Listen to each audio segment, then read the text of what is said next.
President Donald J. Trump in the Cabinet Room of the White House on Wednesday, July 18, 2018. Jabin Botsford, The Washington Post via Getty Images, The Last April Drive. Bandy Lee, a Yale School of Medicine forensic psychiatrist, organized a conference called Duty to Warn about what she and some colleagues considered the necessity of alerting Americans to the threat posed by the mental health of Donald Trump. Out of this conference came a book put together by Lee, The Dangerous Case of Donald Trump. 27 psychiatrists and mental health experts assess a president. Lee's outspokenness has been controversial, with some in her field arguing that she is undercutting the profession of psychiatry by diagnosing the president from a distance. Her response to that, and much else, is below. Lee has been back in the news more recently, and not just because of all the talk about Trump's mental health surrounding the release of Bob Woodward's Fear and the publication of the infamous, anonymous New York Times op-ed. Lee herself recently claimed that 2 White House officials reached out to her last year, around the publication of her book, with their own fears about Trump. I spoke by phone with Lee, who is also a project leader for the World Health Organization and an expert on violence prevention. During the course of our conversation, which has been edited and condensed for clarity, we discussed how she dealt with the White House staffers who reached out to her, why she says she isn't diagnosing the president, and whether Donald Trump is really getting worse. Isaac Schoetner, what details are you allowed to share about people in the Trump administration who you say reached out to you? Bandy Lee, it's not a matter of being allowed. I didn't get much information because I didn't wish to compromise my role as educating the public. So they called me, 2 separate phone calls, stating essentially the same thing, that they were scared of President Trump's behavior and felt he was mentally unraveling. Once I was assured that they did not feel themselves in imminent danger, I told them I could not take any more information, but rather, needed to refer them to the emergency room. So just to clarify, the danger that these people felt was because they were in direct contact with the president, not because they thought he was going to do something in terms of policy? No, it was in their daily interactions. And how big of a gap was there between the 2 phone calls? Quite a big gap. About 5 hours. Okay, so it's not a coincidence, these people are clearly talking to each other. I think so. I didn't ask. When they said who they were, had you heard of them? No, not at all. And is your sense that they reached out to you because of your book? They said so, yes. They said because of this book, they knew me to be respectable and dependable, or something like that. That I would be a reliable person to get advice from. Did they specifically comment on anything that people following the president on Twitter or following the news every day would find surprising, or was it more just that type of behavior but in private? It was their private interactions. Right, but was the content of those interactions similar to what we see in public? I didn't ask about the actual, I didn't ask what they were scared of. So what were the ethical issues about you not wanting to talk more to them? After several months of trying to figure out how to respond to Trump's election, when I spoke with colleagues it was pretty unanimous. There was a universal agreement that Mr. Trump was dangerous because of mental instability, and yet no one had spoken up. I held an ethics conference on whether or not mental health professionals should discuss this, and they came to the conclusion that overwhelmingly we should, for ethical reasons. But not many showed up to the conference, and actually not many were speaking up because they feared for their own personal and family's safety. They were also afraid that they would be vindictively litigated against. So at this point, even after the book is out, not many mental health professionals were coming forth to speak about this issue. I felt that educating and alerting the public about the dangers was far more important than an individual treatment role. When I referred them to the emergency room, I was hoping that the emergency room psychiatrist would respond and either help these staff members, or intervene if necessary. But nothing happened after that I know of. And I tried reaching the on-call psychiatrist at the emergency room I referred them to, and wasn't able to get any information. What was the response from people in your profession to your book, and what is the state of the debate on some of the issues you were trying to raise? The book actually incurred an enormous response. It was an instant New York Times bestseller. For a multi-authored specialized knowledge book, this was rather surprising. For those within our field, within mental health, we had garnered a lot of respect after the book came out. Those who have specialized knowledge will know that we kept the standard quite high, to, you might say, peer-reviewed standards, while still making the language accessible. And we removed all financial conflicts of interest. In other words, none of us are taking any profit from the book. And all of the income is being donated for the service of public mental health. What was the main thing you were trying to get across in the book?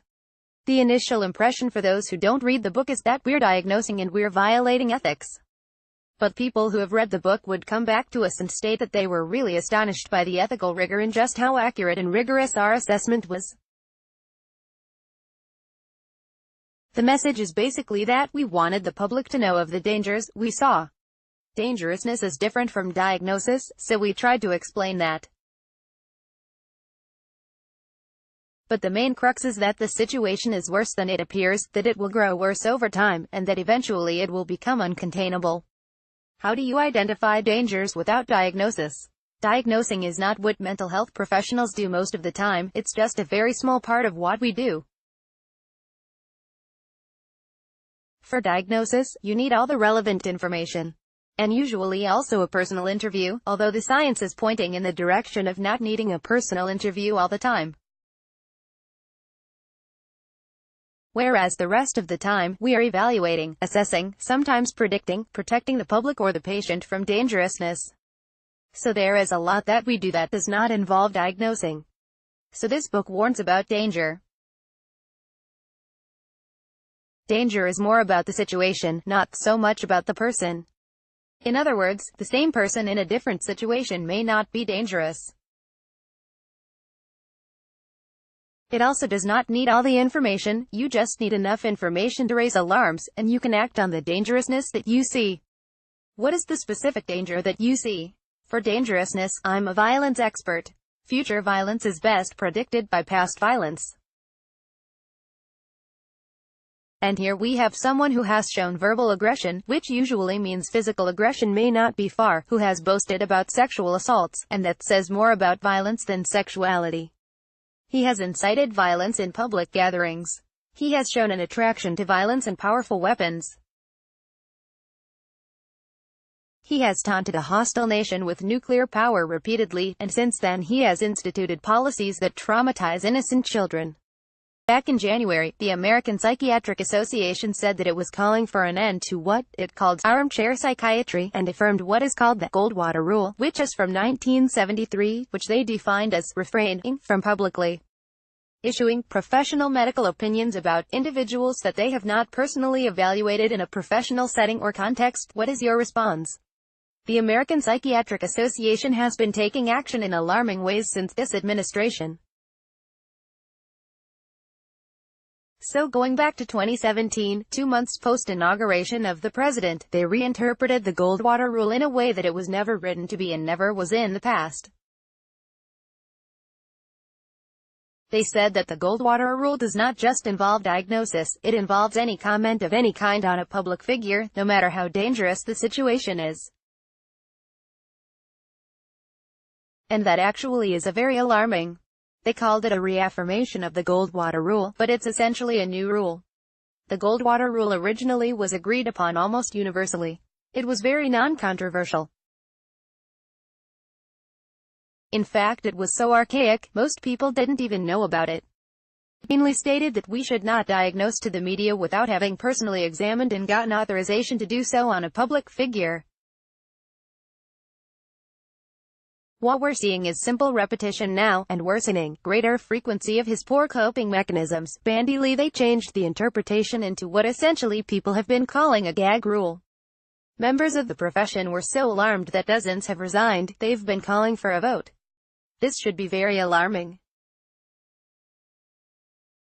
The American Psychological Association had also changed its ethical guidelines under political pressure during the George W. Bush administration, and that led to psychologists administering torture. Armchair psychiatry does not apply because we're not talking about saying anything we couldn't from afar. We are talking precisely about the public health implications. Why would they do this, do you think? Well, according to one of the high-ranking officials, it was due to the fear of losing government funding.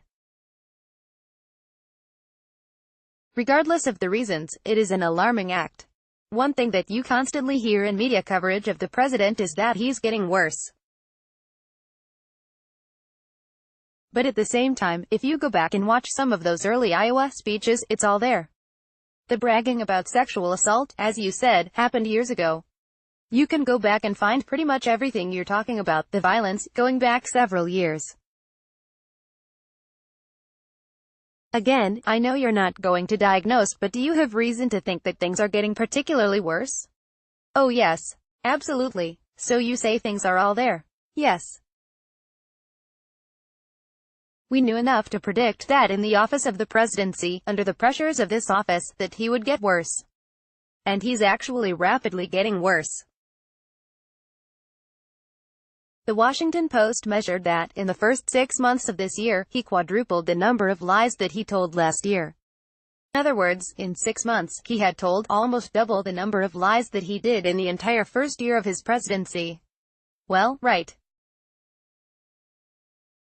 But you could say, well, he tells more lies because his political and legal situations are worse, so he's forced to tell more lies to keep his political standing up, or something. I think this is one of the reasons why mental health expertise can be helpful, because we know that it's not just an isolated sign.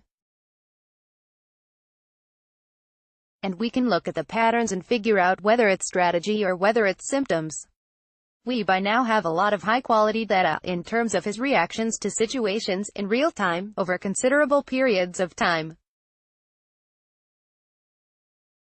So through the patterns, and also through the collection of symptoms, if you will, we can easily figure out that a large part of this is not strategy, and we would have been able to tell you so a year and a half before most people realized. What sorts of things are you talking about, besides lying?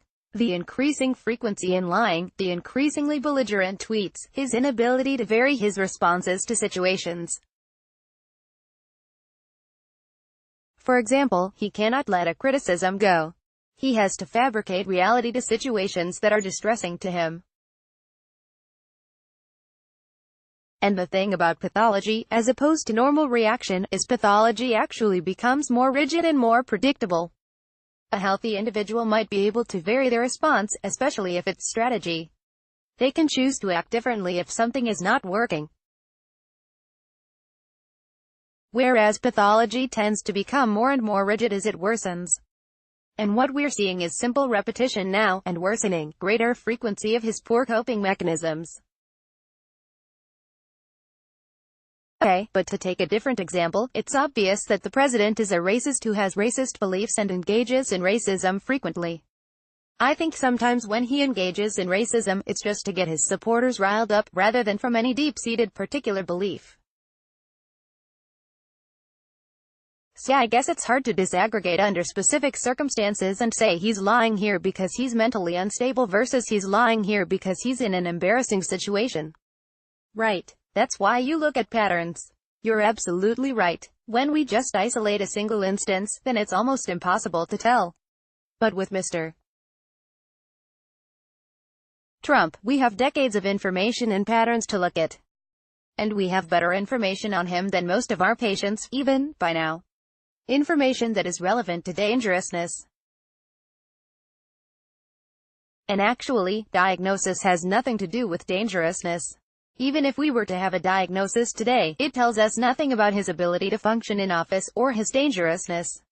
These are different evaluations. And in fact, if we were to do a mental health evaluation on him, I would recommend a capacity evaluation, and a dangerousness risk assessment above a diagnosis. Diagnosis is more about the personal mental health of the president, and that's not really a priority when he has such an important public function, and we're mainly concerned about public health and safety. If you think Slate's work matters, become a Slate Plus member. You'll get exclusive members-only content and a suite of great benefits, and you'll help secure Slate's future. Join Slate Plus. Join